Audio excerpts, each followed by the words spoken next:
ஒரு சின்ன பையன் என்னை தேடிட்டு ஓடி வந்தான். ஒரு கதை சொல்லுங்கன்னா, சொந்தமாக எதுவும் தெரியாதே என்ன, உங்களுக்கு சொந்தமாக எதுவும் தெரியாதுன்னு எனக்கும் தெரியும் அப்படின்னா. இந்த பையன் அடிக்கடி என்கிட்ட வந்து கதை கேட்குறவன், அதனால் என்னோட ரகசியம்லாம் அவனுக்கு அத்துப்படி. அதனால தான் அவ்வளவு தெளிவாக அடித்து விட்றான். சரி, இப்போ என்ன செய்யலாம்னு, பழைய கதை ஏதாவது ஒன்று சொல்லுங்களேன்னா. உனக்கு கிருஷ்ணதேவராயரை தெரியுமான்னு. அவர்கிட்ட நேரில் பழக்கம் இல்லை, ஆனால் அவரை பற்றி புஸ்தகத்தில் படிச்சிருக்கேன்னா.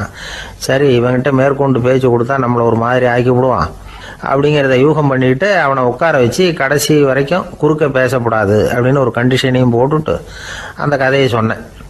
ஒரு சமயம் கிருஷ்ணதேவராயர் சமஸ்தானத்துக்கு ஒரு பெரிய வித்வான் வந்து சேர்ந்தாராம்.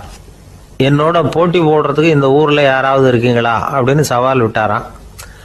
அந்த ஊரில் இருந்த பெரிய பெரிய வித்வான்லாம் இது ஏதுடா வம்பா போச்சுன்னு நினைக்க ஆரம்பிச்சிட்டாங்க.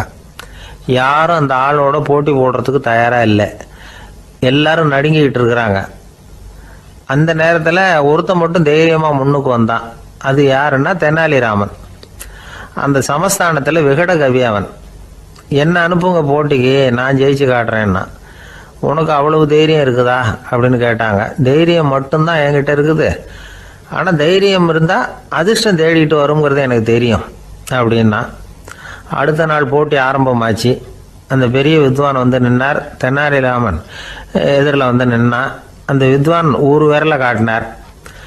தெனாலிராமன் பதிலுக்கு 2 விரலை காட்டினான். வித்வான் 3 விரலை காட்டினார். இவன் உடனே 4 விரலை காட்டினான். உடனே 5 விரலை காட்டினார் அவர். தெனாலிராமன் உடனே தன்னுடைய கை முஷ்டியை காட்டினான், கையை மூடி காட்டினான்.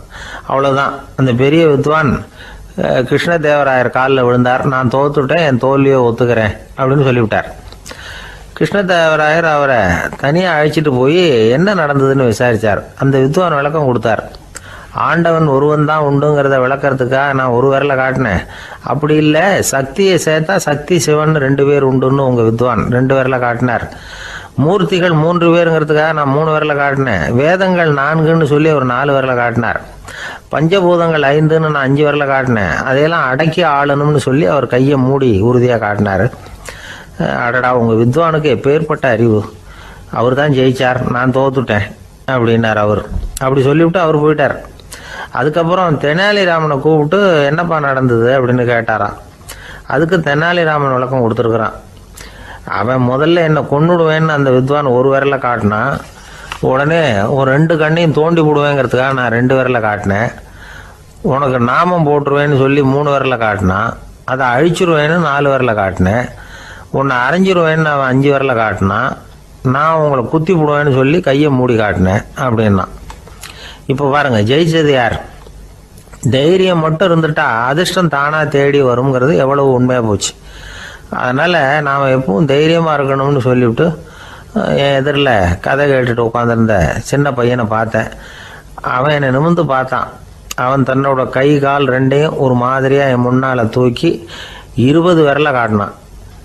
எனக்கு ஒன்றும் புரியல. இதுக்கு என்னப்பா அர்த்தம்னு கேட்டேன். இதே கதையை இதுக்கு முன்னாடி என்கிட்ட 20 தடவை நீங்கள் சொல்லியிருக்கீங்கன்னு அர்த்தம் அப்படின்னா. ஒருத்தர் வேகமாக நடந்து போகிறார். கடைத்தெருவில் ஒரு ஸ்வீட்டு கடையை பார்க்குறார். உடனே சடன் பிரேக் போட்டது மாதிரி நிற்கிறார். ஒரு ஸ்வீட் வாங்கி சாப்பிட்லாமேன்னு மனசு சொல்லுது. டாக்டர் வேணாம்னு சொல்லியிருக்கிறார், உடம்புக்கு ஒத்துக்காது, அதனால் அது வேணாம்னு சொல்லுது அறிவு. இவர் மனசு சொல்கிறத கேட்கல, அறிவு சொல்கிறபடி கேட்குறார். அதனால் மறுபடியும் வேகமாக அங்கேருந்து நடந்து போயிடுறார். அவர் நல்ல மனுஷன். மனுஷனுக்கு அறிவும் இருக்குது, உணர்ச்சியும் இருக்குது. எதுக்கு எடுத்தாலும் உணர்ச்சி வசப்பட்டுக்கிட்டு இருக்கக்கூடாது, அறிவு வசத்தில் நாம் இருக்கணும். அப்போ தான் நாம் நல்லபடியாக வாழ முடியும். இல்லைன்னா அவஸ்தை தான். மகாபாரதத்தில் சந்தனுன்னு சொல்லி ஒரு அரசன் வர்றான். அவன் ஒரு சமயம் அறிவு வசப்படாமல் உணர்ச்சி வசப்படுறான். அதாவது ஒரு நாள் கங்கை கரையில் ஒரு அழகான பொண்ணை பார்க்குறான். இவனுடைய மனசு அவகிட்ட போயிடுது. அவளை வந்து கல்யாணம் பண்ணிக்கிறதுக்கு ஆசைப்படுறான். அந்த பொண்ணு சரின்னு சம்மதிக்கிறா. ஆனால் ஒரு நிபந்தனை போடுறா. அந்த நிபந்தனைக்கு சம்மதம்னு சொன்னாதான் உன்னை கல்யாணம் பண்ணிக்குவேன்னு சொல்றா. சரி, அவ போட்ட நிபந்தனை என்ன தெரியுமா? இது மாதிரி நான் உங்க மனசு புண்படுற மாதிரி எந்த காரியம் பண்ணாலும் நீங்க என்ன ஏன்னு கேட்கக்கூடாது, நான் செய்யற காரியத்தை தடுக்கவும் கூடாது. அப்படி நீங்க செஞ்சா அடுத்த கணமே நான் உங்களை பிரிஞ்சு போயிடுவேன். இதுதான் அந்த பொண்ணு போட்ட நிபந்தனை. சந்தன அரசன் இந்த நிபந்தனையை ஒத்துக்கலாமா? இதை அறிவுபூர்வமாக யோசிச்சிருந்தா இதுக்கு கட்டுப்பட்டுருக்க மாட்டான். இந்த நிபந்தனைக்கு நான் சம்மதிக்க மாட்டேன்னு தான் சொல்லியிருக்கணும். ஆனால் அவன் அந்த நேரத்தில் உணர்ச்சி வசத்தில் இருந்தான். அதனால் நீ என்ன சொன்னாலும் சரின்னு ஒத்துக்கிட்டான். அப்புறம் கல்யாணம் பண்ணிக்கிட்டான். இதனால் என்ன ஆச்சு? 7 பச்சை இளம் குழந்தைகளை பிறந்த உடனே அவள் கங்கையில் தூக்கி எறிஞ்சி கொல்லக்கூடிய கோர காட்சியை இவன் ஒன்று பின்னாடி ஒன்றா பார்க்க வேண்டியதாக போச்சு. கடைசியில் 8வது குழந்தை பிறந்ததுன்னா அவனுடைய அறிவு மேலோங்குது. அந்த கொடிய செயலை தடுத்து நிறுத்துறான். அந்த 8வது குழந்தை தான் பின்னாடி பீஷ்மர் ஆகிறார். ஒரு பக்தி பிரசங்கத்தில் ஒரு பேச்சாளர் இந்த விஷயத்தை சொல்லிவிட்டு இன்னொரு விஷயமும் சொன்னார். அது என்னன்னா, சந்தனும் மன்னன் அறிவுக்கும் உணர்ச்சிக்கும் நடுவில் அகப்பட்டு தவிச்சதுனால அவன் வம்சத்தில் வந்த கௌரவர்கள் உணர்ச்சி வசப்பட்டாங்க, பாண்டவர்கள் அறிவு வசப்பட்டாங்க அப்படின்னு சொன்னார். மனுஷனுக்கு உணர்ச்சியை விட அறிவு மேலோங்கி இருக்கணுங்கிறது சரிதான். ஆனால் அந்த அறிவை எப்படி உபயோகப்படுத்துகிறோங்கிறது முக்கியம். ஒருத்தர் சொன்னார், சார் இன்னைக்கு கோயம்புத்தூரில் ஒரு கல்யாணம், அதுக்கு நான் போக முடியலேன்னு நினைக்கும் பொழுது மனசுக்கு ரொம்ப வருத்தமாக இருக்குது சார் அப்படின்னார். ரொம்ப உணர்ச்சி வசப்பட்டார். அதுக்காக கவலைப்படாதீங்க சார், ஒரு வாழ்த்து தந்தி கொடுத்துருங்களேன் அப்படின்னார் இன்னொருத்தர். அது எப்படி சார் முடியும்னார் அவர். நான் தானே சார் கல்யாண மாப்பிள்ளை அப்படிங்கிறார் அந்த ஆள். ஒரு நண்பர் வந்தார். ரொம்பவும் இறுக்கமாக உடை அணிஞ்சிருந்தார். அதாவது ஆடைக்குள்ளே அவர் மாட்டிக்கிட்டு இருந்தது மாதிரி தெரிஞ்சது. ஏன் துணி குறைச்சலாக எடுத்துட்டிங்களா அப்படின்னு கேட்டோம். இல்லைங்க, எனக்கு எப்போவுமே இறுக்கமாக உடை அணிகிறது தான் பிடிக்கும் அப்படின்னார். ஒருத்தர் எப்படி உடை அணிகிறார் அப்படிங்கிறத வச்சு அந்த ஆள் எப்படிப்பட்டவர் அப்படிங்கிறத கண்டுபிடிச்சிடலாம். உடை அணிகிற விதம் ஒருத்தருடைய மனநிலையை வெளிப்படுத்துதான். இப்போ இறுக்கமான உடை அணிகிறவங்க பொதுவாக மன நிம்மதி இல்லாதவங்களாக இருப்பாங்களாம், கோபக்காரங்களாக இருப்பாங்களாம். ரொம்ப தொலைதொலைப்பாக ஆடை அணிகிறவங்க இருக்கிறாங்கல்ல, அவங்கெல்லாம் அமைதியான ஆளாக இருப்பாங்களாம், சாந்தமாக இருப்பாங்களாம். இவங்கெல்லாம் போராடுறதுக்கு சரியாக வரமாட்டாங்களாம். இப்படி ஒரு கணிப்பு இருக்குது. அதனால தான் போர் வீரர்களுக்கெல்லாம் இறுக்கமான உடையை தான் கொடுக்கறது வழக்கம். ஆனால் சன்னியாசிகளை பாருங்கள், அவங்களுக்கெல்லாம் ரொம்ப தொலை உடைகள் தான். அவங்கெல்லாம் டைட் பேண்ட் போட்டுக்கிட்டு நிற்க மாட்டாங்க சன்னியாசிகள்லாம். அதே மாதிரி சன்னியாசிகள்லாம் காவி உடையை தேர்ந்தெடுக்கிறதுக்கும் காரணம் உண்டு. பல ஆண்டுகள் சோதனை செஞ்சு பார்த்துட்டு தான் சன்னியாசத்துக்கு காவி தான் சரி அப்படின்னு முடிவு பண்ணியிருக்கிறாங்க. இப்போ பௌதீக விஞ்ஞானப்படியும் அதுதான் சரி. அதாவது சூரிய ஒளியில் 7 வண்ணங்கள் உண்டு. ஒரு பொருள் மேலே அது விழும்பொழுது அந்த பொருள் நமக்கு சிவப்பாக தெரிஞ்சதுன்னா அந்த பொருள் சிவப்பை தவிர மற்ற எல்லா நிற கதிர்களையும் உள்வாங்கிக்கிட்டு சிவப்பு நிறத்தை மட்டும் வெளியில் விடுது. அதாவது விலக்கி விடுது. அதனால தான் அந்த பொருள் சிவப்பாக தெரியுது. உடல் ஆரோக்கியத்துக்கு ஓரளவு சிவப்பு தேவைப்படுது. அதனால தான் காவி உடை அணிஞ்சால் சூரிய ஒளி ஓரளவு சிவப்பை விலக்கிவிடும். அதாவது சிவப்பின் பலனும் கிடைக்கும், இந்த சிவப்பின் கெடுதலும் இல்லை அப்படின்னு யோசனை பண்ணாங்க. காவி உதய வேளையின் நிறம். கீழ் வானத்தில் கதிர் உதிக்கிற வேளையில் முதல் ஒளி தோன்றுகிற நேரத்தில் காவி நிறம் தான் கசியும். தியானம் செய்கிறப்போ முதல்ல காணக்கூடிய ஒளி காவி நிறம் தான். தியானத்தின் உச்ச நிலையின் நிறம் நீலம். தியானம் காவி நிறத்தில் ஆரம்பமாகி நீல நிறத்தில் நிறைவடைகிறது அப்படிங்கிறார் ஓஷோ. நீலம் தியான சிகரம், காவி தியான ஆரம்ப குறியீடு, ஒரு சன்னியாசியின் ஆரம்ப தரிசனம் அப்படிங்கிறார் அவர். ஒருத்தர் நாள் பூரா காவி உடையே அணிஞ்சிருந்தா அந்த நிறம் அவருக்கு தியானத்தை பற்றிய நினைவை ஊட்டிக்கிட்டே இருக்கும். இப்படியே ஆடைக்கும் தியானத்துக்கும் இடையில ஒரு தொடர் ஏற்படுது. ஒரு துறவியின் உள்ளார்ந்த பண்பாக அது மாறுது. கடை வீதியில் ஒரு பொருள் வாங்க போகிறோம், அது மறந்துடக்கூடாதுங்கிறதுக்காக ஞாபகம் முடிச்சு போட்டுக்கிறோம். அந்த முடிச்சுக்கும் பொருளுக்கும் தொடர்பு இல்லை. ஆனால் கடை வீதிக்கு போன உடனே அந்த முடிச்சு அந்த பொருளை ஞாபகப்படுத்துது. அதாவது அந்த முடிச்சு ஒரு தொடர்பு அம்சமாக அமையுது. அது மாதிரி தான் காவி உடையும். ஒரு துறவி நடக்கும் பொழுது, சாப்பிடும் பொழுது, குளிக்கும் பொழுது அவருடைய காவி உடை அவருக்கு ஞாபகப்படுத்திக்கிட்டே இருக்கும். அது ஒரு நிலைப்படுத்தப்பட்ட நினைவாக ஞாபக முடிச்சாக மாறிடுது. காவி ஆடை இல்லைன்னா ஒருத்தரால் துறவியாக முடியாதுன்னு அர்த்தம் இல்லை. அதே நேரத்தில் காவி ஆடையால் ஒன்றும் பிரயோஜனம் இல்லை, அதில் ஒன்றும் அர்த்தம் இல்லை அப்படின்னு சொல்லிட முடியாது. இதுதான் உண்மை. இவ்வளவு தூரம் காவி ஆடையை பற்றி சொல்கிறதுனால எல்லாரும் சன்னியாசியாக போயிடுங்கோ அப்படின்னு நாம் சொல்கிறதாக யாரும் நினச்சிடக்கூடாது. மனசுக்கும் நிறத்துக்கும் உள்ள சம்பந்தத்தை தெரிஞ்சுக்கிறதுக்காக தான் இவ்வளவும். நமக்கு தெரிஞ்ச நண்பர் ஒருத்தர் இருக்கிறார், ஆஃபீஸில் வேலை பார்க்குறவர். ஒவ்வொரு மாதமும் 20ஆம் தேதிக்கு பிறகு அவரை போய் பார்த்தீங்கன்னா காவி உடை அணிஞ்சிக்கிட்டு கண்ணை மூடிக்கிட்டு கை ரெண்டையும் விரித்து வச்சுக்கிட்டு தியானத்திலேயே உட்காந்துருப்பார். ஏன் இப்படி பண்ணுறீங்கன்னு கேட்டேன். அதாவது 20ஆம் தேதிக்கு பிறகு என் கையில் ஒரு பைசா கூட கிடையாது, ஒரு சன்னியாசி லெவலில் இருக்கிறேன், என்கிட்ட எதுவும் செலவுக்கு கேட்காத அப்படின்னு என் மனைவிக்கு நான் சூக்காக உணர்த்துறதுக்காக அப்படி உட்காந்துருப்பேன் அப்படின்னு விளக்கம் கொடுக்குறார் அவர். ஒரு சராசரி மனிதனுடைய இயல்பு என்ன? இன்பம் வந்தால் துள்ளி குதிப்பான், துன்பம் வந்தால் சோர்ந்து போய் ஒரு மூலையில் உட்காந்துருவான். இவன் தான் சராசரி மனிதன். ஆனால் ஒருத்தன் இன்பம் வந்தால் அதுக்காக மகிழ்ச்சி அடையிறதில்ல, துன்பம் வந்தால் அதுக்காக சோர்ந்து போகிறதில்ல அப்படின்னு வச்சுக்கோங்க. அப்படி இருந்தால் அவன் சாதாரண ஆள் கிடையாது. ஒரு ஊரில் ஒரு ஞானி இருந்தார். அவரை தேடிட்டு ஒரு பெரியவர் வந்தார். ஐயா, ஞானத்தில் சிறந்த ஞானம் எது அப்படின்னு கேட்டாராம். இதுக்கு அந்த ஞானி என்ன பதில் சொன்னார் தெரியுமா? இன்பத்தினால மகிழ்ச்சி அடையாமலும் துன்பத்தினால சோர்வு அடையாமலும் இருக்கிறது தான் அந்த ஞானம், பெரிய ஞானம் அப்படின்னாராம். சரி சுவாமி, அப்படிப்பட்ட ஞானம் உங்களுக்கு எப்படி வந்ததுன்னு கேட்டிருக்காரு இவர். அதை நான் ஒரு கழுதைகிட்ட இருந்து கற்றுக்கிட்டேன் அப்படின்னாராம் அவர். இவருக்கு ஒன்றும் புரியல, ஒரு மாதிரியாக முழிச்சிருக்கிறார். இதை அவர் புரிஞ்சுக்கிட்டார். நீங்கள் நாளைக்கு காலையில் நம்முடைய ஆசிரமத்துக்கு வாங்க, புரிய வைக்கிறேன்னாராம். சரின்னு அவர் போயிட்டார். மறுநாள் காலையில் ஆசிரமத்துக்கு வந்து சேர்ந்தார். ஞானி அவரை கூப்பிட்டு உட்கார வச்சார். வாங்க, வந்து இப்படி உட்காருங்க, கொஞ்ச நேரத்தில் இந்த வழியாக ஒரு கழுதை போகும், அதை கவனித்து பாருங்கன்னாராம். இவருக்கு இன்னமும் ஒன்றும் புரியாமல் போச்சு, ஒரே குழப்பம். இருந்தாலும் அந்த ஞானி சொன்னது மாதிரியே உட்காந்துருக்கிறார். கொஞ்ச நேரத்தில் அந்த வழியாக ஒரு கழுதை போச்சு. அது முதுக நிறைய அழுக்கு மூட்டைகள், அதை சுமந்துக்கிட்டு போகுது. ஒரு சலவை தொழிலாளி அதை ஓட்டிகிட்டு போகிறார்.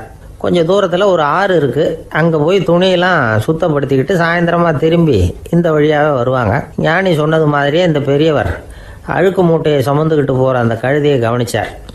கழுதை போயிட்டுது. அதுக்கப்புறம் ஞானியை திரும்பி பார்த்தார். இப்போ அந்த ஞானி சொன்னார், சாயந்தரம் வரைக்கும் நீங்கள் இங்கேயே இருக்கணும்னார். அதே மாதிரி இவர் இருந்தார். சாயந்தரமாக அந்த ஞானி சொன்னார், ஐயா, இப்போ கொஞ்ச நேரத்தில் அந்த கழுதை இந்த வழியாக திரும்பி வரும், அதையும் கவனித்து பாருங்கன்னார். இவரும் கவனித்து பார்க்குறார். கழுதை வந்தது. அது முதுகில் சலவை செய்யப்பட்ட துணி மூட்டை, அது பாட்டுக்கு சுமந்துக்கிட்டு போய்கிட்டு இருக்குது. பெரியவருக்கு ஒன்றும் புரியல, பொறுமை இழந்துட்டார். சரி சுவாமி, இந்த கழுதைக்கும் உங்கள் ஞானத்துக்கும் என்ன சம்பந்தம் அப்படின்னார். இப்போ அந்த ஞானி விளக்கினார். ஐயா, இந்த கழுதை இதே மாதிரி தினமும் காலையில் அழுக்கு மூட்டைகளை சுமந்துக்கிட்டு ஆற்றுக்கு போகுது, மாலையில் வெண்மையான சுத்தமான துணிகளை சுமந்துக்கிட்டு திரும்பி ஊருக்கு போகுது. காலையில் இது போகும்பொழுது முதுகில் அழுக்கு மூட்டைகளை சுமந்துக்கிட்டு போகிறோமேங்கிற வருத்தமும் அதுக்கு கிடையாது. சாயந்தரம் திரும்பி வரும்பொழுது சுத்தமான துணிகளை சுமந்துக்கிட்டு வர்றோமேங்கிற மகிழ்ச்சியும் அதுக்கு இல்லை. இதை பார்த்து தான் நான் அது மாதிரி ஞானத்தை கற்றுக்கிட்டேன் அப்படின்னாராம். அதனால் யார் கற்றுக் கொடுக்குறாங்க அப்படிங்கிறத விட எதை கற்றுக்கிறோம் அப்படிங்கிறது தான் முக்கியம். ஒரு சினிமா பார்க்குறோம், ஒரு அருவி கொட்டுறது மாதிரி காட்சி வருது, தண்ணீர் வழியுது. படம் முடிஞ்சதும் பார்த்தீங்கன்னா அந்த திரை என்ன நனைஞ்சு போயா இருக்கும். ஒரு தீப்பிடிச்சு எரியிற காட்சியே சினிமாவில் பார்க்குறீங்க, காட்சி முடிஞ்சதும் அந்த வெண் திரையே கருகி போயா இருக்கும். படத்தில் வர்ற தண்ணீரும் நெருப்பும் அந்த திரையை பாதிக்கிறது இல்லை. நாம் அந்த திரை மாதிரி இருக்கிறதுக்கு கற்றுக்கணுமா. அந்த பக்குவம் வந்துவிட்டதுன்னா இன்பமும் துன்பமும் நம்ம எதுவும் செய்யாது. ஒரு சினிமாவை பார்க்குற வரைக்கும் சிரிக்கலாம், அழலாம். பார்த்துட்டு வெளியில் வரும்பொழுது அழுதுகிட்டே வரக்கூடாது. ஒருத்தர் வந்தார், அப்படி படம் முடிஞ்சு வெளியில் வரும்பொழுது அருவி மாதிரி கண்ணீர் சிந்திக்கிட்டே வரார். ஏன் சார், படம் அவ்வளவு சோகமா அப்படின்னு கேட்டார். இன்னொருத்தர், இல்லை சார், கூட்டம் ரொம்ப குறைச்சல் சார், மொத்தம் படம் பார்க்க வந்தவங்களே 15 பேர் தான் சார் அப்படின்னார் கண்ணீரை தொடச்சிக்கிட்டே. அதுக்கு நீங்கள் ஏன் சார் அழறீங்கன்னு கேட்டார் அவர். இந்த படத்தோட தயாரிப்பாளரே நான் தான் சார் அப்படின்னாரா இவர். ஒரு நீதிமன்றம், அங்கே ஒரு கொலை வழக்கு சம்பந்தமாக விசாரணை நடந்துக்கிட்டு இருக்குது. அந்த வழக்கறிஞர் ரொம்ப தீவிரமாக வாதாடிக்கிட்டு இருக்கிறார். தன்னுடைய கட்சிக்காரர் நிரபராதிங்கிறது அவருக்கு நல்லா தெரியும். அதனால தான் அவர் சார்பாக வாதாடுறதுக்கே ஒத்துக்கிட்டார். அப்படி அவர் மும்முரமாக வாதாடிக்கிட்டு இருக்கிற சமயத்தில் அவசரமாக தந்தி ஒன்று வந்து சேர்ந்தது. அதை வாங்கி படித்து பார்த்தார். அதுக்கப்புறம் அதை மடித்து தன்னுடைய கோட்டு பையில் வச்சுக்கிட்டு தொடர்ந்து வாதாட ஆரம்பிச்சிட்டார். பேசி முடித்தார். அதுக்கப்புறம் அங்கே கோர்ட்டில் இருந்த சக வக்கீல்கள் அவர்கிட்ட வந்தாங்க. தந்தி ஒன்று வந்ததே, என்ன விஷயம் அப்படின்னு விசாரித்தாங்களாம். அப்போ அவர் சொல்லியிருக்கிறார், ஊரில் சிகிச்சைக்காக போயிருந்த என்னுடைய மனைவி இறந்து போனதாக தந்தி வந்திருக்குது அப்படின்னாராம். மற்ற வக்கீல்களுக்கு அதிர்ச்சி. என்னங்க இது, மனைவி இறந்ததை விட கேஸு முக்கியமாக உங்களுக்கு அப்படின்னு கேட்டிருக்கிறாங்க. இறந்து போன என் மனைவி மறுபடியும் திரும்பி வர போகிறதில்ல. ஆனால் என்னுடைய கட்சிக்காரர் ஒரு கொலை வழக்கில் மாட்டிக்கிட்டார். அவரும் நிரபராதி. அவர் உசிரை நான் காப்பாற்ற வேணாமா? இதுதான் என்னுடைய கடமை அப்படின்னாராம். இப்படி இவர் சொன்னதும் எல்லாரும் அப்படியே திகைச்சு போய் நின்றுட்டாங்களாம். சரி, கடமைக்கு முக்கியத்துவம் கொடுத்த அந்த வழக்கறிஞர் யார் தெரியுமா? அவர் தான் இரும்பு மனிதர் சர்தார் வல்லபாய் பட்டேல். குஜராத் மாநிலத்தில் 1875 அக்டோபர் 31 அன்றைக்கு ஜாவேரி பாய் அப்படிங்கிறவருக்கு 4வது பிள்ளையா அவர் பிறந்தாராம். இந்த ஜாவேரி பாய் யார் தெரியுமா? ஜான்சி ராணி லட்சுமி பாய் போர் படையில் ஒரு வீரராக பணிபுரிஞ்சவர். இளம் வயசில் வல்லபாய் பட்டேல் ரொம்ப சிரமப்பட்டு படிச்சிருக்கார். விடாமுயற்சி வெற்றியை கொடுத்தது. கல்லூரியிலையும் காலடி வச்சார். அதுக்கப்புறம் வக்கீல் பட்டத்தையும் வாங்கினார். பிரிட்டிஷ் ஆட்சி நடந்துக்கிட்டு இருந்த சமயம் குஜராத்தை சேர்ந்த பர்டோலி தாலுக்காவில் விவசாயிகள் மேலே அரசாங்கம் திடீர்னு நில வரியை வசதி விட்டு தான். ஏழை விவசாயிகள் ரொம்ப கஷ்டப்பட்டுருக்காங்க. அரசாங்கம் வரி செலுத்தாத விவசாயிகளின் நிலங்களையெல்லாம் ஜப்தி செஞ்சுதான். அரசாங்கத்தை எதிர்க்கிறவங்களையெல்லாம் கைது பண்ணி சிறையில் அடைச்சுட்டாங்களாம். சில பேர் வீடு வாசல் ஆடு மாட்டையெல்லாம் விற்று கூட வரி கட்ட வேண்டிய நிலைமைக்கு ஆளாயிட்டாங்க. வழக்கறிஞர் வல்லபாய் பட்டேல் நில வரியை உடனே ரத்து பண்ணணும் அப்படின்னு பம்பாய் கவர்னருக்கு ஒரு கடிதம் எழுதினார். எந்த பலனும் இல்லை. உடனே எல்லா விவசாயிகளையும் அணி திரட்டினார். அதுக்கு தானே தலைமை தாங்கினார். சத்தியாகிரகம் நடத்தினார். அந்த பகுதியில் எந்த வேலையும் நடக்கலை. வேறு வழி இல்லை. ஆட்சியாளர்கள் உடனே வரியை ரத்து பண்ணாங்க. சிறையில் இருந்தவங்களெல்லாம் வெளில விட்டாங்க. 1928 ஆகஸ்ட் 6 சர்க்காருக்கும் விவசாயிகளுக்கும் இடையில் ஒரு உடன்பாடு ஏற்பட்டது. அதுக்கப்புறம் தான் நிலைமை சரியாக போச்சான். வல்லபாய் பட்டேலின் பொது சேவையை பாராட்டின பொதுமக்கள் அவருக்கு சர்தார் அப்படிங்கிற பட்டத்தை கொடுத்தாங்களாம். சர்தார்னா தலைவர் அல்லது தளபதின்னு அர்த்தம். இரும்பு மனிதர்னு இவருக்கு பேர். இருந்தாலும் நகைச்சுவை உணர்வும் இவருக்கு நிறைய உண்டு. ஒரு தடவை ஒரு பத்திரிகை நிருபர் வந்திருக்கார். சர்தார் பட்டேல்கிட்ட அவருக்கு பிடிச்ச பண்பாடு கலாச்சாரம் எது அப்படின்னு கேட்கணும்னு ஆசை. அதனால் அவரை பார்த்து கேட்டாராம், ஏங்க உங்களுக்கு பிடிச்ச கல்ச்சர் எது அப்படின்னு கேட்டிருக்கார். இதுக்கு சர்தார் பட்டேல் சொன்ன பதில் என்ன தெரியுமா? எனக்கு பிடிச்ச கல்ச்சர் அக்ரிகல்ச்சர் அப்படின்னாராம். ஒரு நண்பர் சினிமா படம் தயாரிக்கிறவர். அவர்கிட்ட ஒரு நாள் பேசிக்கிட்டு இருந்தேன். அது எப்படி சார், நீங்கள் எடுக்கிற எந்த படமும் கையை கடிக்காத அளவுக்கு எடுத்துடுறீங்களே, அது எப்படின்னு கேட்டேன். அது ஒன்றும் பெரிய விஷயம் இல்லை சார். பெண்களுக்குன்னு சில உருக்கமான காட்சிகள், இளைஞர்களுக்குன்னு சில நடனங்கள், அடிதடி காட்சிகள், அப்புறம் வயசானவங்களுக்குன்னு சில ஆன்மீக காட்சிகள், சின்ன பிள்ளைங்களுக்கு சிரிப்பு, இப்படி எல்லாமும் சேர்த்து நான் படம் எடுக்கிறேன். மசாலா படம்னு பேர். இது ரொம்ப பெருசாக இல்லைன்னாலும் ஓரளவுக்கு சுமாராக ஓடிடும், கையை கடிக்காது அப்படின்னார். இது ஒரு உத்தி. சில பத்திரிகை ஆசிரியர்களும் இந்த உத்தியை கையாளுறது உண்டு. இந்த உத்திக்கு பார்னம் உத்தி அப்படின்னு பேர். பார்னம் எஃபெக்ட் அப்படின்னு சொல்லுவாங்க. அதாவது ஃபீனியஸ் டி பார்னம் அப்படின்னு ஒருத்தர் அமெரிக்காவில் இருந்தாராம். அதாவது 19ஆம் நூற்றாண்டில் அமெரிக்காவில் கொடிகட்டி பறந்த ஒரு சர்க்கஸ் நிறுவனத்தின் அதிபர் அவர். இந்த உலகத்தில் ஒவ்வொரு நிமிஷமும் ஒரு ஏமாளி பறந்துக்கிட்டே இருக்கிறான் அப்படிங்கிறது அவருடைய சித்தாந்தம். ஒவ்வொருத்தரையும் திருப்திப்படுத்துகிற அளவுக்கு அம்சங்களை கொஞ்சம் கொஞ்சமாக கலந்து கேளிக்கை நிகழ்ச்சிகளை நடத்தினது தான் அவருடைய மகத்தான வெற்றிக்கு காரணம். அதனால் அந்த உத்தியை யார் கடைப்பிடிச்சாலும் சரி, அதுக்கு பார்னம் உத்தி அப்படின்னு பேர் வந்துட்டுது. ஜோசியம் சொல்கிறவங்களுக்கும் இந்த உத்தி தான் கை கொடுக்குது. ஒரு விஷயத்தை ஒருத்தருடைய கோள் நிலைகள் அல்லது கையெழுத்து நிரூபிக்கிறதாக அவர்கிட்ட சொன்னால் அதை அவர் நம்பிவிடுவார். ஆனால் அந்த விஷயம் நல்லதாக இருக்கணும், நேர்மையானதாக இருக்கணும், அதாவது பாசிட்டிவாக இருக்கணும். 8ஆம் இடத்துல குரு, 9ஆம் இடத்துல சனி, நீங்கள் ஒரு பெரிய மேதை தான் அப்படின்னு சொல்லுவாங்க. கேட்குறவங்களுக்கு அதை மறுக்கிறதுக்கு மனசு வராது. அப்படி சொல்லும் பொழுது கூடவே என்ன கொஞ்சம் முன்கோபம் அதிகமாக இருக்கும், இருந்தாலும் அது உடனே மறைஞ்சிரும் அப்படின்னு சில அற்ப விஷயங்களையும் சொன்னாலும் அதையும் சரிதான்னு சொல்லி ஒத்துக்குவாங்க. ஆளுமையை எடை போடுகிற ஒரு நிறுவப்பட்ட உத்தியின் மூலமாக தன்னுடைய குணாதிசயங்கள் கண்டுபிடிக்கப்பட்டதாக அவர் நம்புறது தான் இதுக்கு காரணம். இந்த மாதம் பணத்தட்டுப்பாடு கொஞ்சம் இருக்கும், உடம்புல ஏதாவது கொஞ்சம் அசௌகரியம் இருக்கும், வீட்டுக்குள்ளே லேசாக மனஸ்தாபம் வரலாம். இது மாதிரி பொதுப்படையாக சிலதை சொன்னாலே போதும், மக்களை நம்ப வச்சுடலாம். இதெல்லாம் நமக்கு மட்டும்தான் ஏற்படுது அப்படின்னு சொல்லி அவங்க நினைக்கிறது தான் காரணம். இதுதான் பார்னம் உத்திங்கிறது. மனிதர்கள் பாராட்டுகளை விரும்புகிறதும் விமர்சனங்களை வெறுக்கிறதும் பார்னம் உத்தியின் அடுத்த கூறு. அதனால் ஒருத்தருக்கு ஜோசியம் சொன்னாலும் சரி, அவருடைய ஆளுமையை மதிப்பிடுறதாக இருந்தாலும் சரி, அவரை புகழற மாதிரி இருந்தாலும் சரி, அப்படி இருந்தால் தான் அது சரியாக இருக்கும்.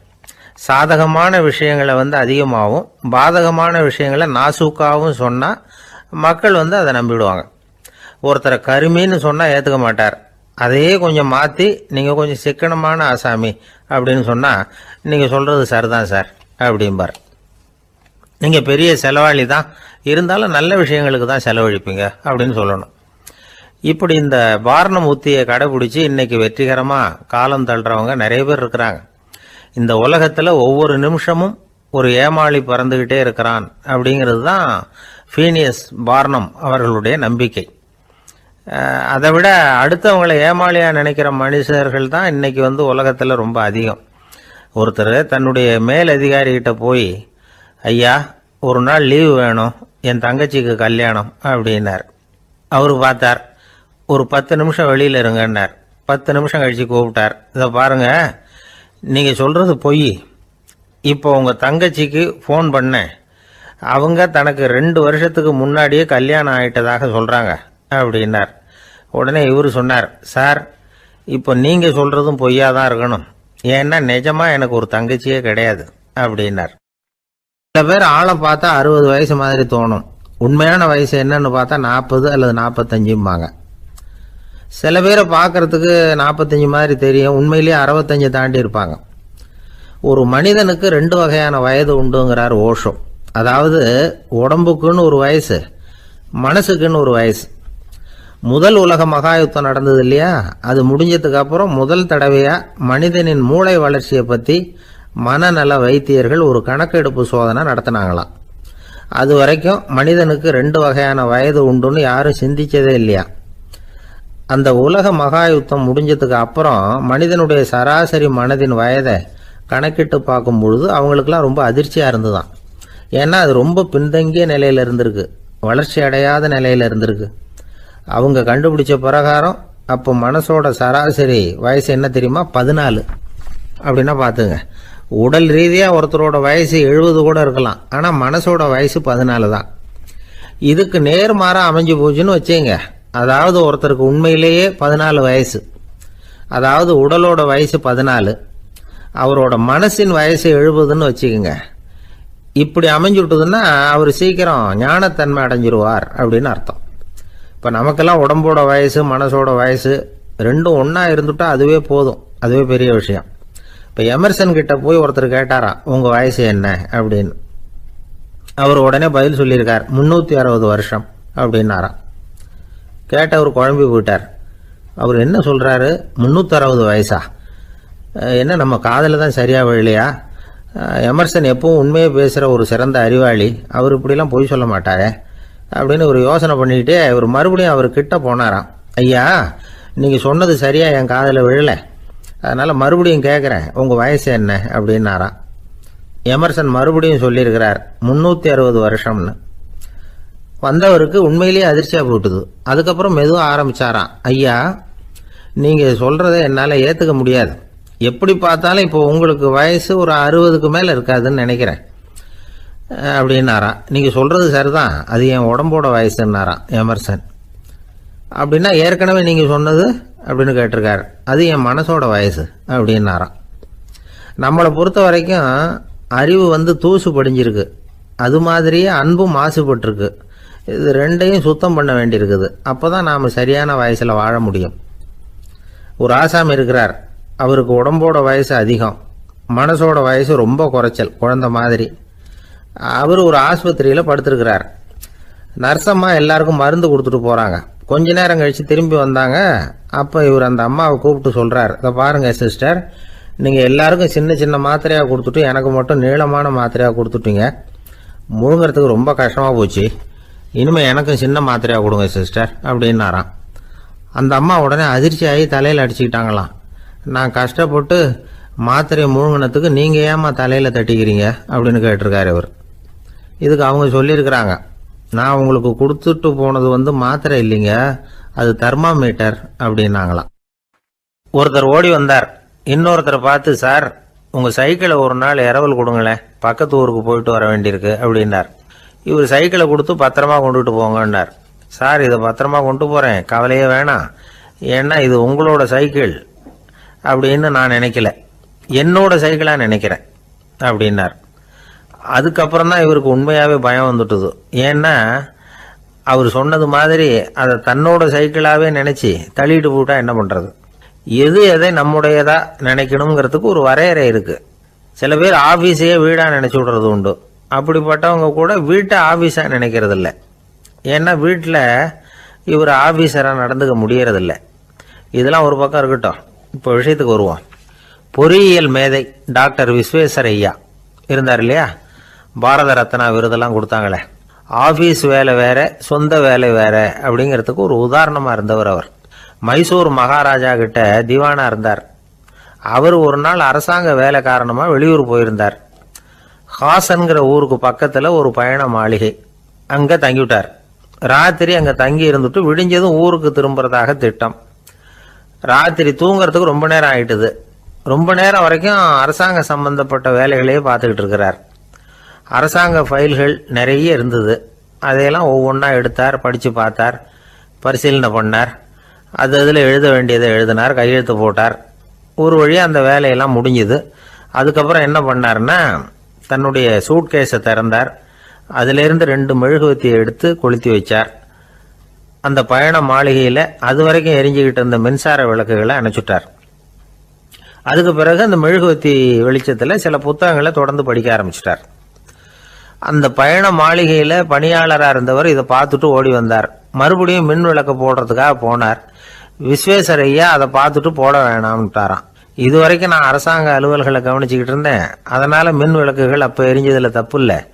இப்போ நான் புத்தகம் படிச்சுக்கிட்டு இருக்கேன், இது என்னுடைய சொந்த வேலை, இங்கே இருக்கிற மின் விளக்கு அதுக்காக ஏன் எரியணும் அப்படின்னு கேட்டாராம். இப்போ இருக்கிற சில அரசு பணியாளர்கள்கிட்ட இந்த சம்பவத்தை பேச்சோட பேச்சா சொல்லி பார்த்தேன். அவங்களால இதை ஜீரணிக்கவே முடியல. நேர்மை தேவைதான் சார், அதுக்காக அவ்வளவு தூரத்துக்கு அது தேவையா அப்படிங்கிறாங்க. விஸ்வேஸ்வரய்யா அப்படி பண்ணினது தான் ஒரு நேர்மையாளர் அப்படின்னு இந்த உலகத்துக்கு நிரூபிக்கணுங்கிறதுக்காக இல்லை. தான் அப்படி நடந்து காட்டினா தன்னை சுற்றி இருக்கிறவங்களும் அதை கேள்விப்படுறவங்களும் முடிஞ்ச அளவுக்கு பொது வாழ்க்கையில் அரசு பணியில் நேர்மையை கடைபிடிக்க முயற்சி பண்ணலாமே அப்படிங்கிறதுக்காகத்தான். இப்போவும் சில பேர் இருக்கிறாங்க, இவங்க ஆஃபீஸ் வேற வீடு வேறன்னு நினைக்கிறது இல்லை, அவ்வளோ உரிமை. ஒருத்தர் அப்படிதான், அவருக்கு அவசரமாக 5000 ரூபா தேவைப்பட்டது. ஆஃபீஸு பணத்தை எடுத்துக்கிட்டார். அந்த நேரம் பார்த்து ஆடிட் வந்துட்டுது, ஆப்பிட்டுக்கிட்டார். விசாரணை நடக்குது. அவர் சொல்கிறார், சார் நான் நேரம் காலம் பார்க்காம ஆஃபீஸில் வேலை செய்வேன், ஏன்னா அதை என்னோட ஆஃபீஸாக நினைக்கிறேன். அவசரத்துக்கு அந்த பணத்தை எடுத்தேன், மறுபடியும் வச்சுடலாம்னு தான் இருந்தேன், அதுக்குள்ளே இப்படி ஆயிட்டுது.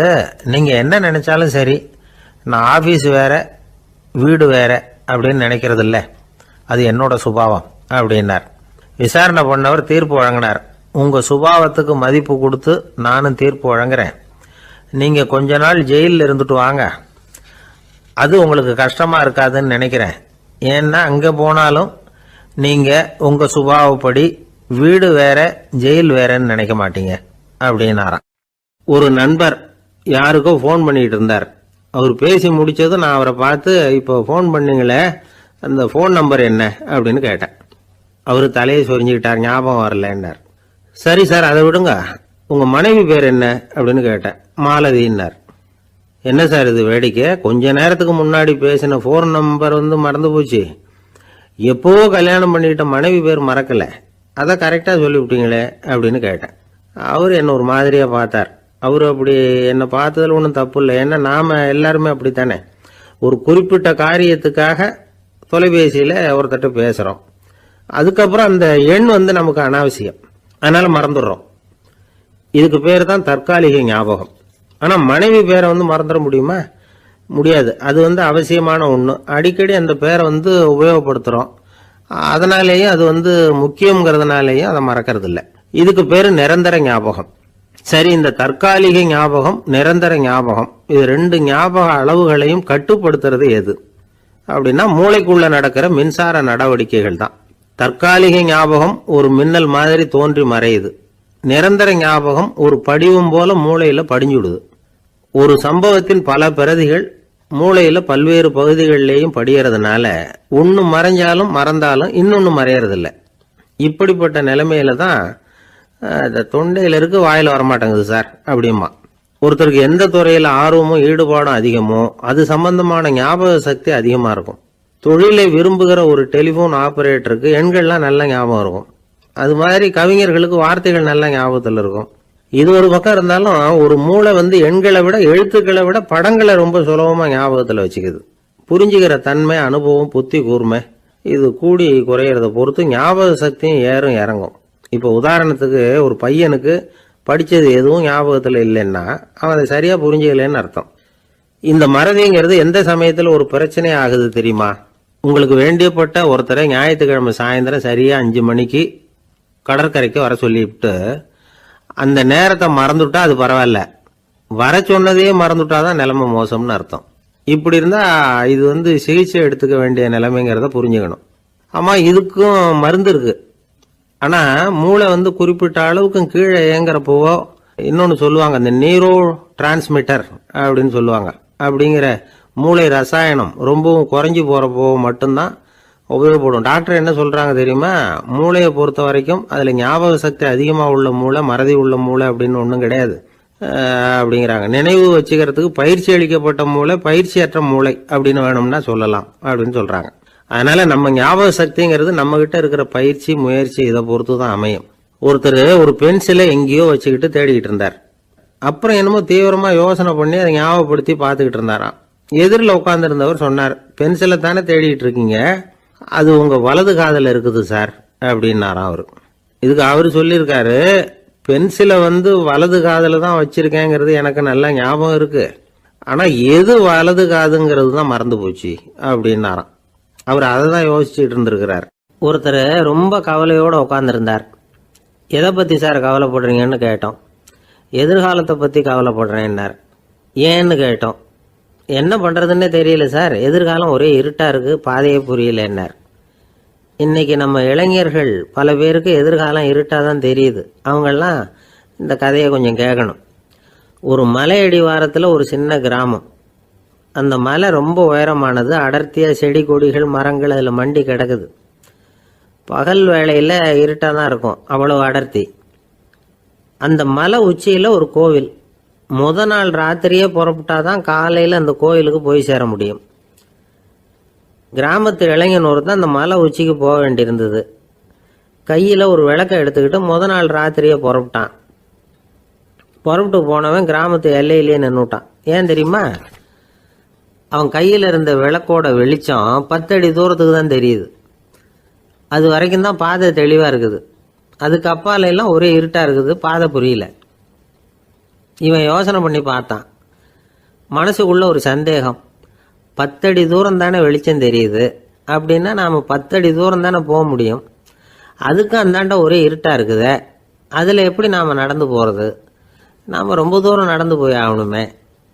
அப்படிப்பட்ட நினப்பெல்லாம் அவனுக்கு வந்துட்டுது. இதுதான் அவன் மனசில் ஏற்பட்ட தயக்கம். இப்படி யோசிச்சுக்கிட்டே அந்த இளம் ஆசாமி புறப்பட்ட இடத்துலயே நின்றுகிட்டு இருக்கிறான். அந்த சமயத்தில் ஒரு வயசான பெரியவர் அந்த பக்கமாக வந்தார். அவர் கையில் இதை விட சின்னதாக ஒரு விளக்கு வச்சிருந்தார். அது எப்படின்னா அது ஒரு 5 அடி தூரத்துக்கு தான் வெளிச்சம் காட்டுது. அவ்வளவு சின்ன விளக்கு. அவரும் மலை உச்சிக்கு போகிறதுக்காக தான் வந்துகிட்டு இருக்கிறார். அவரை பார்த்து இவன் கேட்டான், என்ன பெரியவரே, இவ்வளவு சின்ன விளக்க வச்சுக்கிட்டு அவ்வளவு தூரத்துக்கு எப்படி மலையேற போறீங்க அப்படின்னு கேட்டான். நீ ஏன் இப்படி தயங்கிட்டே நிற்கிறேன்னு கேட்டார் பெரியவர். என்கிட்ட இருக்கிற விளக்கு 10 அடி தூரத்துக்கு தான் பாதையை காட்டுதுன்னா. இப்போ பெரியவர் சொன்னார், தம்பி, உன் கையில் இருக்கிற விளக்கு கொடுக்குற வெளிச்சத்தை வச்சு நீ முதல்ல 10 அடி தூரம் முன்னாடி போ.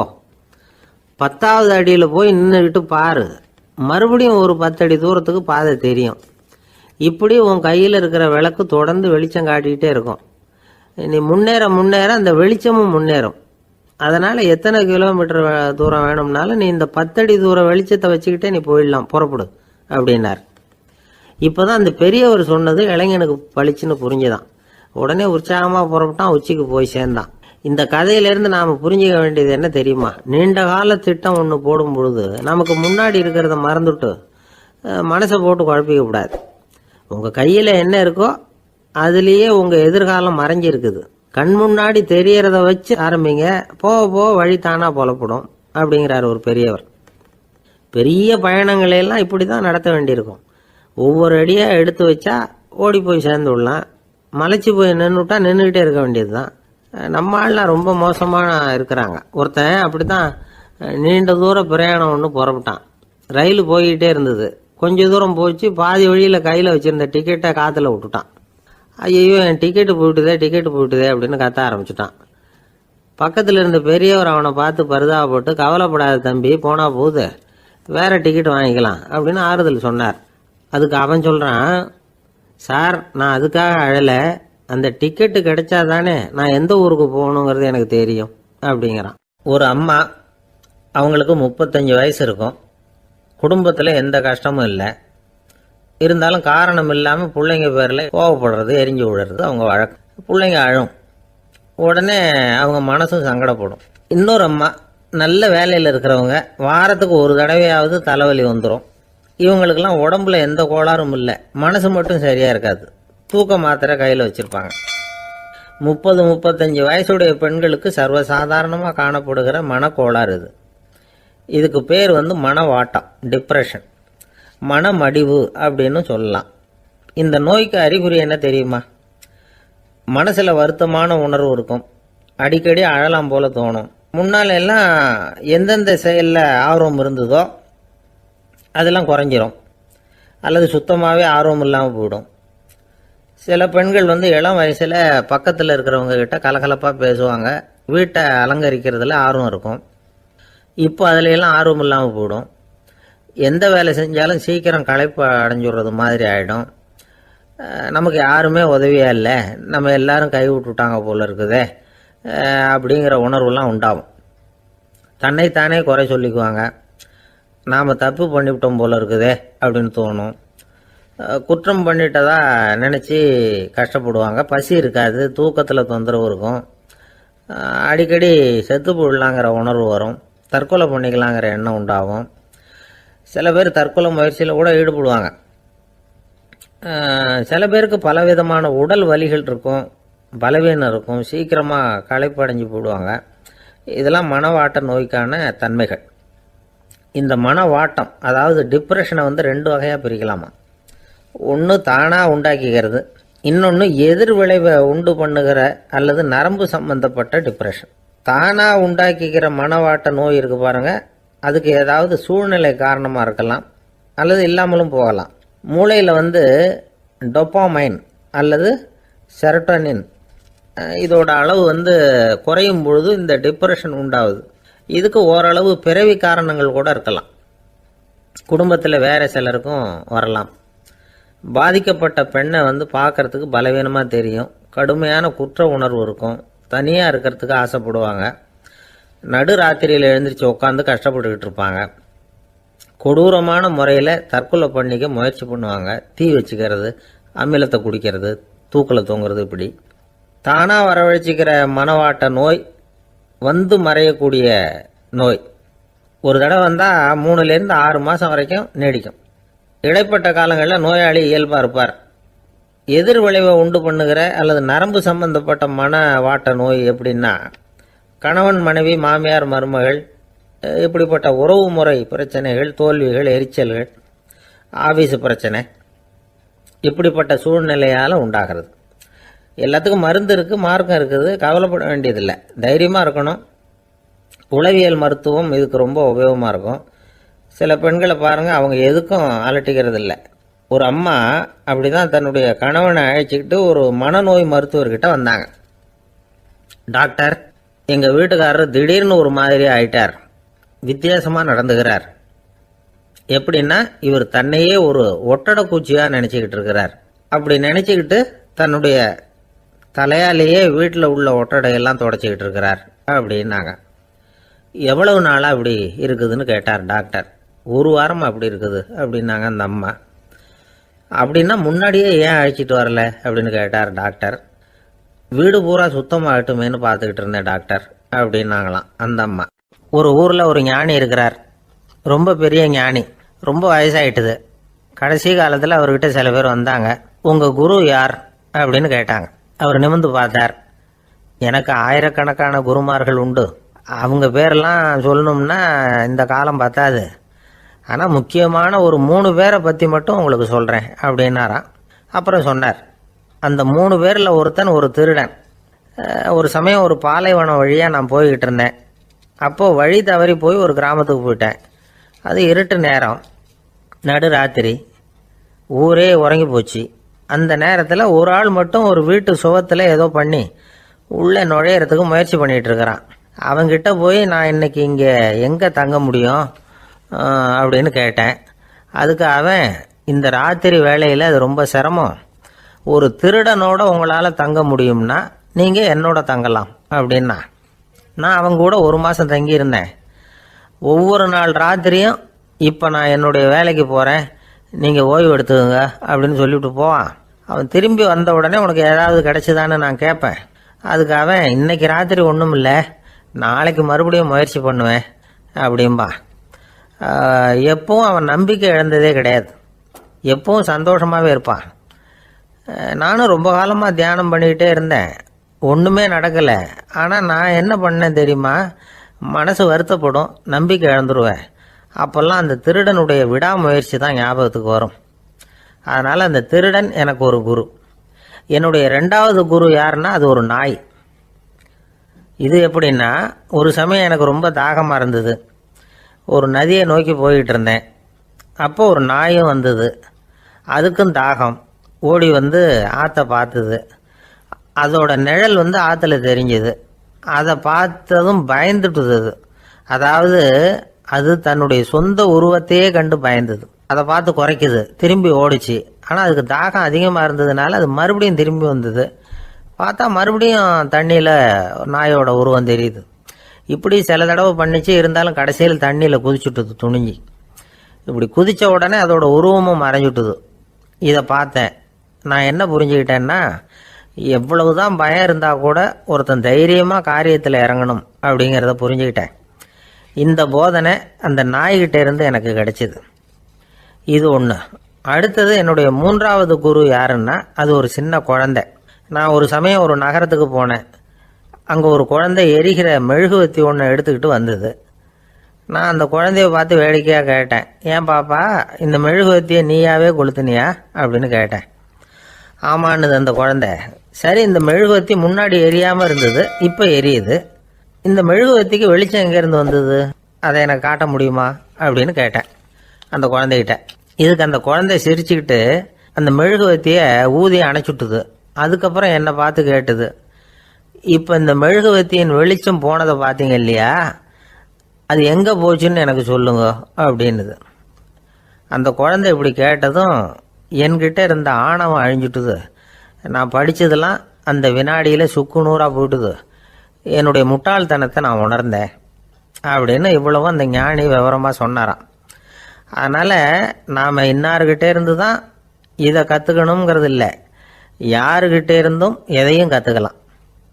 நம்மால் ஒருத்தன் ஒரு நாய் வளர்த்துக்கிட்டு இருந்தான். அந்த நாய்க்கு வால் கிடையாது. யாரோ ஏற்கனவே வெட்டி எடுத்துட்டாங்க. இந்த நாய் தான் சார் எனக்கு குரு, அதுகிட்டே இருந்து கூட நான் பாடம் கற்றுக்கிட்டு இருக்கிறேன் அப்படின்னா.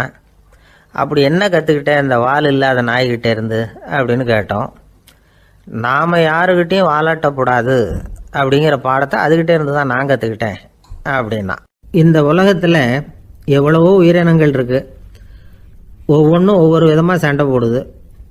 இப்போ 2 மாடு சண்டை போட்டுக்குதுன்னு வச்சுங்க, என்ன பண்ணும், 2 முட்டிக்கும். அதுக்கு சண்டை போடுறதுக்கு ஆயுதமாக உபயோகப்படுறது அதோட கொம்பு. 2 சேவல் சண்டை போட்டுக்குதுன்னு வச்சுங்க, அதுக்கு ஆயுதமாக உபயோகப்படுறது அதோட கால் நகம். காலால் தான் அது ஒன்றோட ஒன்று சண்டை போட்டுக்கும்.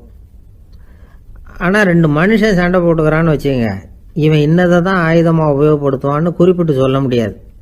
கல்லை எடுப்பான், கத்தியை எடுப்பான், துப்பாக்கி எடுப்பான், என்ன வேணாலும் பண்ணுவான். வாயால் திட்டுவான், கையால் அடிப்பான், காலால் உதைப்பான், சகலகலாக வல்லவன். விலங்குகள்லாம் பொதுவாக வாயை சாப்பிட்றதுக்கு மட்டும்தான் உபயோகப்படுத்துது. ஆனால் இவனுக்கு சாப்பிட்றதுக்கும் அதுதான், சாப்பிட்டு விட்டு திட்டுறதுக்கும் அதுதான்.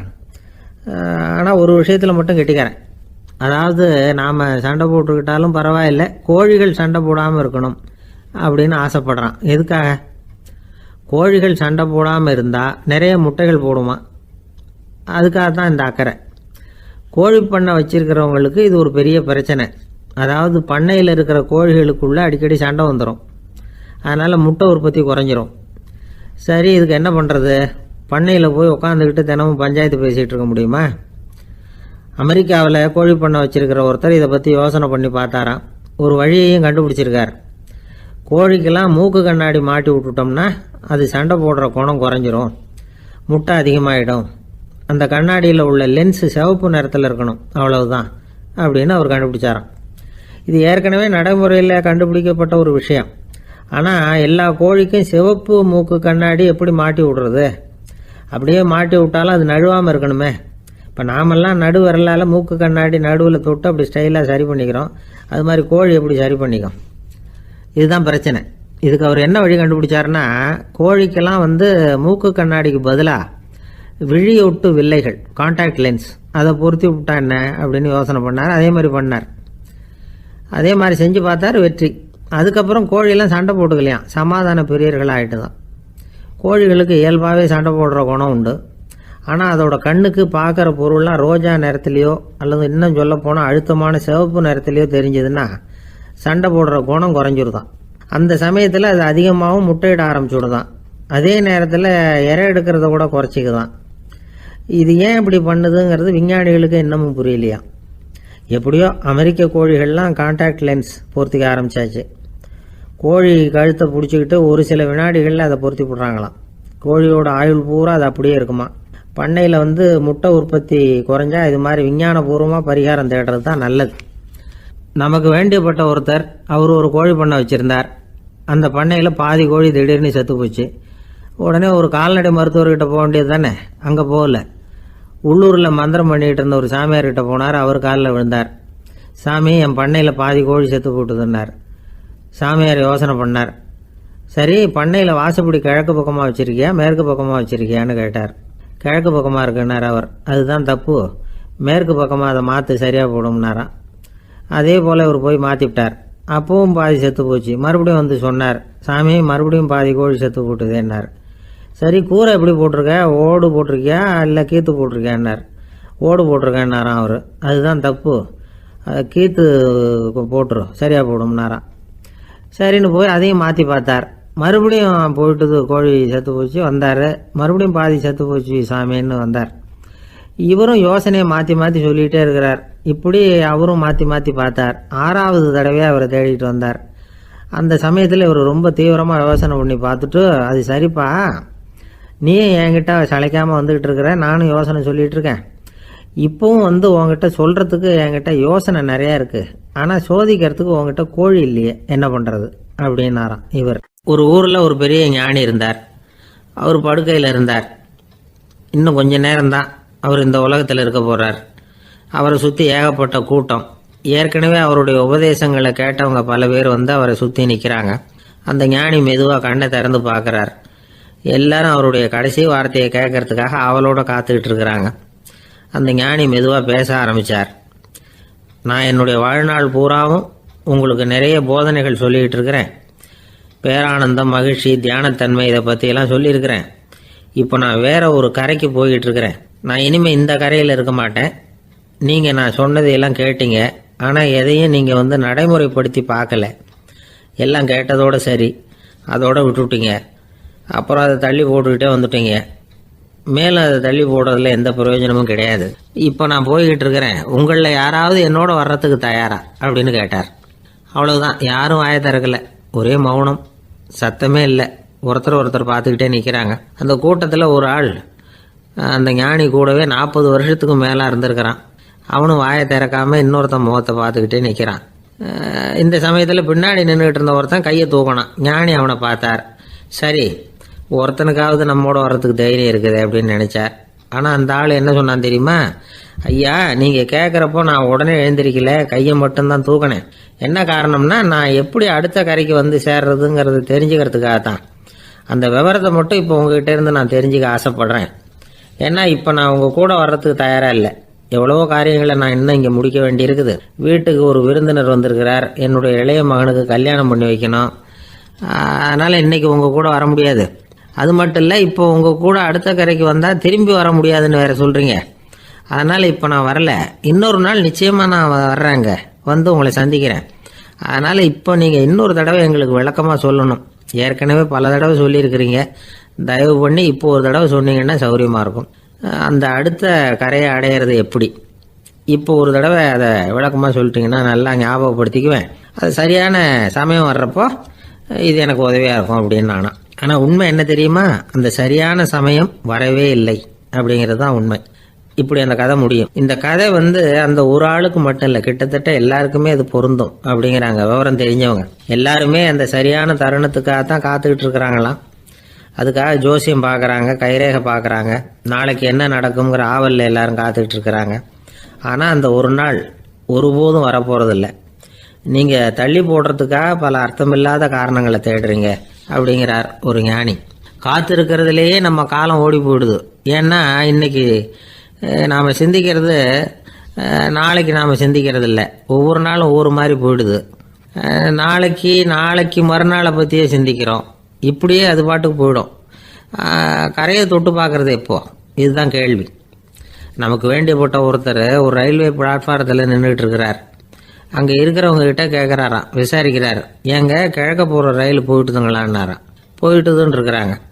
கொஞ்ச நேரம் கழிச்சு ஏங்க மேற்க போகிற ரயில் போயிட்டுதுங்களான்னு கேட்டிருக்காரு. போயிட்டுதுங்களான் இருக்காங்க. அப்புறம் கொஞ்ச நேரம் கழிச்சு மறுபடியும் ஏங்க 10:30 மணி வண்டி போயிட்டுதான்னு கேட்டிருக்காரு.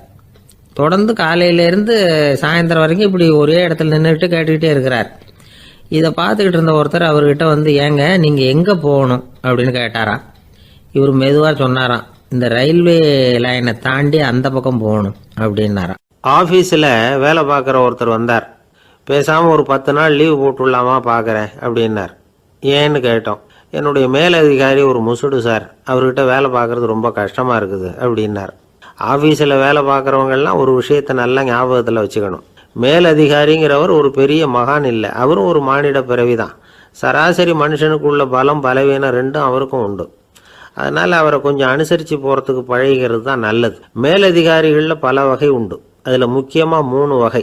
அதில் ஒரு வகை எப்படி தெரியுமா, உங்களை ஒரு வேலை செய்கிற மெஷினாக மட்டுமே நினைக்கக்கூடிய வகை. இவங்கெல்லாம் எப்படின்னா, எங்கேயாவது வெளியூர் போயிருந்தா கூட அங்கேருந்து ஃபோன் பண்ணுவாங்க, அந்த வேலை என்னாச்சு, இந்த வேலை என்னாச்சு அப்படின்னு. இவங்களுக்கெல்லாம் உங்கள் நலனை பற்றியோ உங்கள் குடும்பத்தை பற்றியோ அக்கறை இருக்காது. நீங்கள் சொல்கிற யோசனை எதுவும் இவங்ககிட்ட எடுபடாது. கொடுத்த வேலையை பாரு, நீ எனக்கு புத்தி சொல்ல வேணாம் அப்படிம்பாங்க. இவங்களை அனுசரித்து போகிறதுக்கு ஒரே வழி, இவங்க எதை சொன்னாலும் சரின்னு சொல்லிவிட்டு வேலையை கவனிக்க வேண்டியது தான். இவங்ககிட்ட வேற எந்த கேள்வியும் கேட்டுக்கிட்டு இருக்கக்கூடாது. ஆமாம் சாமி போடுறது கௌரவ குறைச்சல் இல்லை, அது ஒரு அலுவலக சௌகரியம், அவ்வளவுதான். இன்னொரு வகையான மேலதிகாரிகள் எப்படி தெரியுமா, இவங்கெல்லாம் ஆஃபீஸ் வேலையை பற்றி அதிகமாக கவலைப்பட்டுக்கிட்டு இருக்க மாட்டாங்க. தங்களுடைய சொந்த இமேஜ் பாதிக்கப்படக்கூடாதுங்கிறதுலையே கவனமாக இருப்பாங்க.